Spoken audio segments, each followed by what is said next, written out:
여러분 안녕하십니까? 생명이란 무엇인가의 정우현입니다. 저는 오늘 여러분들과 함께 과학에서 말하는 생명이라는 것이 어떤 존재인지 함께 생각해보는 시간을 갖고자 합니다. 우리가 살고 있는 21세기는 가히 생물학의 시대라 말할 수 있을 겁니다. 현대는 줄기세포 치료나 유전자 치료를 통해서 각종 난치성 질환을 고칠 수 있게 된 희망의 시대이기도 하지만 동시에 신종 바이러스의 감염 문제라든지 환경 오염으로 인해 기후나 생태계가 파괴되는 그런 문제들로 가득한 절망의 시대이기도 하죠. 오늘날 우리가 생물학을 잘 모른다면 세상을 제대로 이해하기 어려운 그런 시대가 되었습니다. 생명이란 무엇일까요? 아무것도 모를 것 같은 젖먹이의 아기들도 생물과 무생물을 쉽게 구분할 줄 압니다. 아기들은 생명이 없는 물체라면 얼마든지 물어뜯고 부수고 하지만 생명체를 보면 그렇게 함부로 대하지 못하는 것을 흔히 볼 수 있죠. 이 인공지능 AI는 오히려 생물과 무생물을 구분하기 어려워한다고 하죠. 이 치와와의 얼굴과 머핀을 구분하는 일, 그리고 털복숭이 개와 대걸레를 구분하는 일들은 AI에게는 아주 어려운 일이라고 합니다. 생명과 생명이 아닌 것은 어떤 차이가 있을까요? 과거의 원시인들은 생명이 있는 것에는 어떤 정령 같은 것이 깃들어 있다고 믿었습니다. 또 고대 그리스 시대에는 생명 속에 있는 그 무엇을 숨 혹은 생기라고 불렀고요. 훗날 기독교 전통에서는 이를 특별히 영혼이라고 부르기 시작했죠. 지금도 여러분들은 우리가 모두 영혼을 가지고 있다고 생각하지 않습니까? 하지만 이 참된 지식을 얻는데 이성이 가장 중요하다라고 주장했던 철학자 르네 데카르트는 생명이란 그저 하나의 기계에 불과하다라고 주장하게 되는데요. 이것을 기계론적 생명관이라고 부릅니다. 이 데카르트가 기계론적 생명관을 설파한 이래로 동물들은 인간과 달리 영혼이라는 것을 가지고 있지 않고 따라서 모든 생명체는 단지 움직이는 기계나 마찬가지다라는 생각이 우세하게 되었습니다. 이러한 생각은 이 학문 세계에서는 지금까지도 일반적으로 받아들여지고 있는데요. 이것은 이 물질로 구성된 세상에서 영혼이라는 것이 무엇인지 설명하기가 쉽지 않기 때문일 겁니다. 이 그림은 데카르트의 기계론을 설명할 때 자주 사용되는 건데요. 18세기 프랑스에서 자크 드 보캉송이 제작한 소화하는 오리입니다. 보통 똥 싸는 오리라고도 불리는데요. 이 기계는 외관은 오리와 유사하지만 내부는 모두 기계로 되어 있고요. 꽥꽥 울고 헤엄도 치고 심지어 음식을 먹고 배설까지 할 수 있도록 만들어졌습니다. 당시로서는 최첨단 기계였는데요. 이와 같이 모든 생명체는 이 부품으로 만들어진 일종의 기계와 마찬가지이기 때문에 각 부품들을 따로따로 분해해서 연구하고 그 기능을 완전히 이해할 수 있다면 우리는 결국 기계 전체를 이해할 수 있게 될 거라는 믿음을 갖게 되었습니다. 이것을 환원주의라고 부르죠. 환원주의는 이 복잡한 실체나 현상들을 하나의 단일한 원리로 통일시켜서 설명하려고 했던 고대 그리스의 철학자들로부터 유래했는데요. 이 환원주의는 실제로 서양의 모든 과학과 기술의 철학적 기원이라고 할 수가 있습니다. 오늘날 우리가 알고 있는 현대 과학의 정신도 세상의 모든 것을 몇 가지 기본적인 법칙으로 설명할 수 있다는 이 환원주의의 믿음에 기초하고 있다고 해도 과언이 아닙니다. 갈릴레이도, 뉴턴도, 라이프니츠도 모두 이 환원주의의 믿음을 따라서 아주 단순한 물리학 법칙을 발견해 냈었죠. 하지만 이 물리학이나 화학과 비교했을 때 생명을 다루는 학문은 여러 가지 면에서 좀 특이한 과학이라고 생각할 수 있습니다. 어떤 과학자는 이렇게 말하기도 했어요. 물리학이나 화학은 1 더하기 1이 반드시 2가 되어야만 성립하는 과학이다. 그렇지 않으면 엔진이 멈추고 로켓도 땅에 떨어지고 만다. 하지만 생물학에서는 1 더하기 1이 2가 되는 경우는 드물고 대부분의 경우는 2보다 더 커진다라고요. 실제로 그렇습니다. 모든 과학 분야 중 생물학에는 애초에 보편적이라고 할 만한 법칙이 거의 없다고 해도 과언이 아닙니다.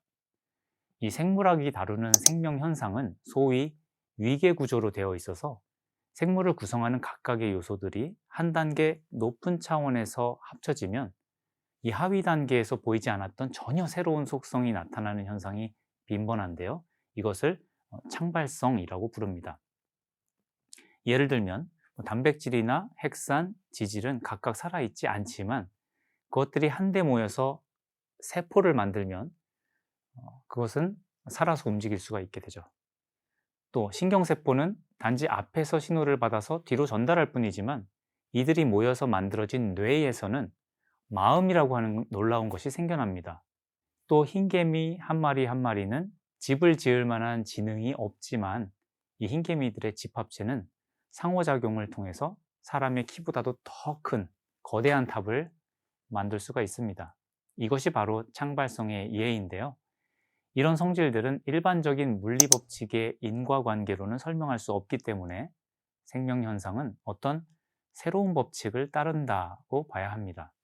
이 창발성이라고 부르는 설명하기 어려운 이 개념은 사실상 데카르트의 후예들, 그러니까 생명을 하나의 기계로 바라보려는 기계론자들이 생명을 환원주의적으로 설명하고자 할 때 약점이 됐었던 부분을 메꿔주는 하나의 아주 기발한 아이디어라고 할 수 있습니다.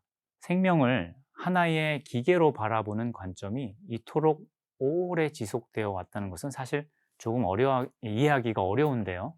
왜냐하면 어떠한 기계도 자신을 스스로 복제해서 후손을 만들 수 있는 능력이 없기 때문이죠. 이렇게 기계론자들의 주장에 반대하는 입장으로는 생기론자들이 있는데요. 이들은 생명이라는 것이 활성이 없는 물질에서는 결코 발견될 수 없는 속성을 가지기 때문에 생명을 이 물리화학적인 법칙으로 환원해서는 설명할 수 없다라고 주장하는 사람들입니다. 이 기계론자들은 생기론자들이 활력 혹은 생기라고 부르는 비과학적인 개념을 사용한다고 비판하는데요. 역설적이게도 기계론자들 역시 에너지라든가 엔트로피 같이 측정은 되지만 역시 정확히 분석되지는 않는 그런 개념을 사용하고 있죠. 어떤 물리학적인 개념이 있을 때 우리는 그것을 완전히 이해를 해야만 그 개념을 활용할 수 있게 되는 것은 아닙니다. 다른 학문에서처럼 과학에서도 원인을 정확히 설명할 수 없는 어떤 현상에 그냥 특별한 이름을 하나 붙이고 일단 넘어가는 경우가 꽤 있습니다. 만약에 이 생기라는 것이 있다고 해도 그것이 볼 수도 없고 어디서 오는 것인지 알 수 없기 때문에 받아들일 수가 없다?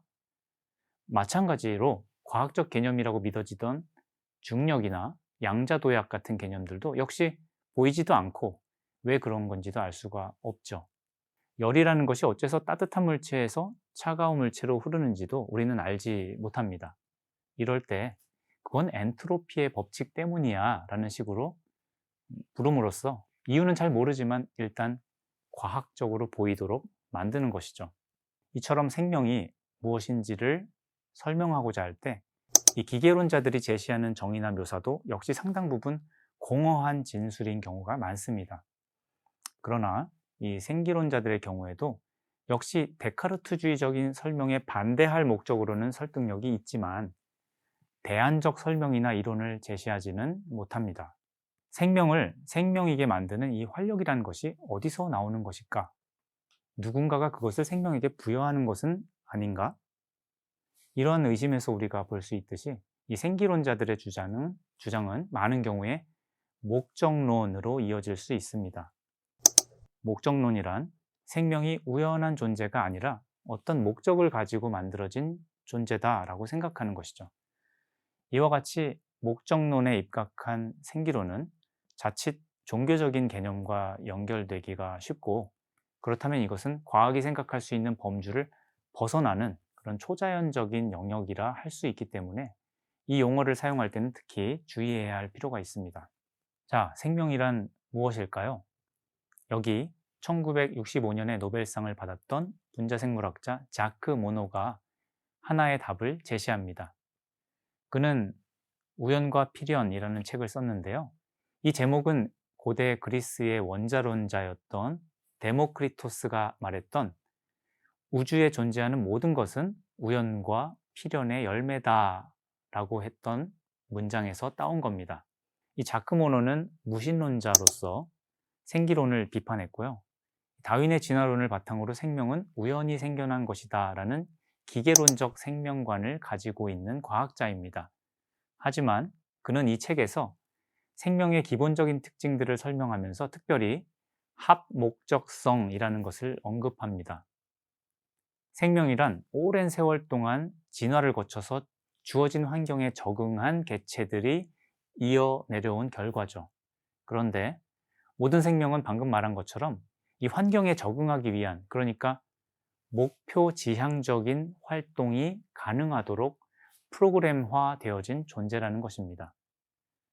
그는 생명이란 의도가 깃든 존재라고 말합니다. 모든 생명체들의 구조는 예외 없이 어떤 의도를 나타내고 있고 이들의 생명 활동 역시 이 의도를 수행하고 있는 것이라고 말이죠. 진화론에서는 모든 생명체의 진화 과정에는 어떠한 의도도 목적도 그리고 방향도 없다고 말합니다. 다만 변화하는 환경에 잘 적응하는 생명체가 살아남는 것 뿐이라는 거죠. 그러나 이 말에는 오류가 있습니다.